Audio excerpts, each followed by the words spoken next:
జై మార్కండేయ, జై పద్మశాలి. పద్మశాలి కుల బాంధవులకు, పెద్దలకు, శ్రేయోభిలాషులకు అందరికీ నమస్కారం.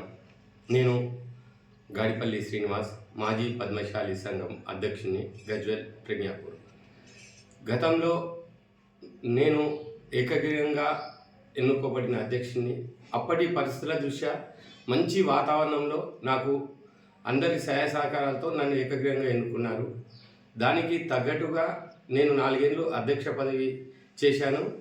అందరి సహాయ సహకారాలతో ఆ రోజుల్లో నిధులు లేవు, నిక్షేపాలు లేవు.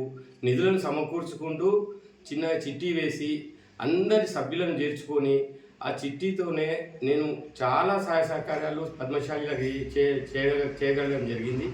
ఇది ఒక ప్రతి పద్మశాలి నాకు సహకరించారు.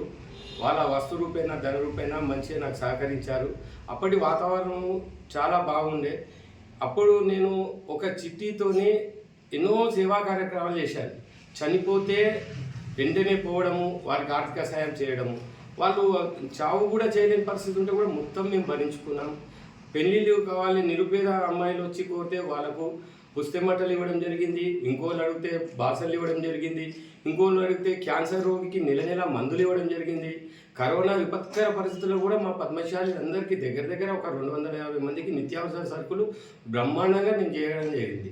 ఇలా చెప్పుకుంటూ పోతే చాలా నేను నాకు సంతృప్తినిచ్చిన కాలం అది. ఎందుకంటే నేను పద్మశాలకు సేవ చేయడం నాకు కలిగిన గర్వకారణం. నా హయాంలో నాకు సంతృప్తి ఇచ్చిన కాలం అది.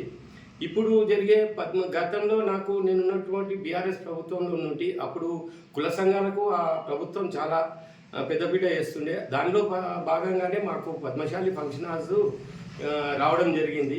మేము పద్మశాలి ఫంక్షన్ హాల్కు మా కుల పెద్దలు అందరి సహాయ సహకారాలతో పోతే హరీష్ గారు మాకు 50 లక్షలు వెంటనే కేటాయించడం జరిగింది.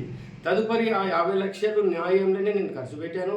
మళ్ళా కూడా నా సొంతంగా తిరిగి ఒక 20-30 వేలు ఖర్చు పెట్టుకొని కూడా నాకు 80 లక్షల రూపాయలు నేను మళ్ళా కర్మ అసంపూర్తి పనుల గురించి తేవడం జరిగింది. మళ్ళా నేను కొండ లక్ష్మణ్ బాపూజీ విగ్రహావిష్కరణకు హరీష్ గారిని పిలిచినప్పుడు అతడు కూడా స్పందించి ఒక 50 లక్షల రూపాయలు ఇవ్వడం జరిగింది. నా హయాంలో 1,30,00,000 నేను దిగుతున్నప్పుడు తదుపరి అయిన ఎలక్షన్లో నిలబడి గెలిచిన మా దుర్గప్రసాద్ గారికి ఇవ్వడం జరిగింది. వారు కూడా దాని నిధులను మంచిగా సంపూర్ణంగా సహకరించి అవి కూడా కంప్లీట్ చేయడం, ఫంక్షన్ హాల్ కంప్లీట్ చేయడం జరిగింది. అది కొద్దిగా అసంపూర్తి పనులతో ఉన్నది, ఇంకా కొద్దిగా నిధులు కావాల్సి ఉన్నది ఈ టైంలో. దాని తర్వాత ఏకగ్రీవంగా మార్పు కోసం అని చెప్పి రాజారాం సారు గుడి మాన్యంలో నుంచి ఒక 20 లక్షలు తేవడం జరిగింది. అవి కూడా నిధులు సరిపోలేదు. ఇప్పుడు అది అసంపూర్తిగా ఉంది. నా యొక్క బాధ ఏంటంటే పెద్దలు అయినా అందరైనా ఫంక్షన్ హాల్ గురించి మాట్లాడతలేదు కానీ ఎలక్షన్లు కావాలన్నారు.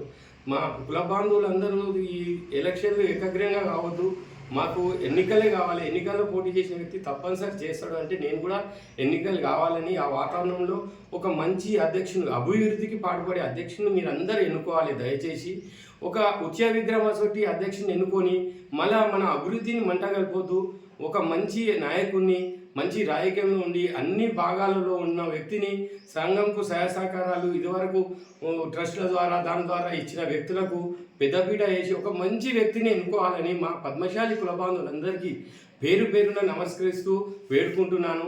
దయచేసి ఒక మంచి వ్యక్తిని ఎన్నుకుంటే మనం అభివృద్ధి పథంలో ముందుకెళ్తాము. అన్ని ప్రభుత్వాలు మనకు సహకరిస్తాయి, గవర్నమెంట్ నిధులు వస్తాయి, అన్నీ వస్తాయి.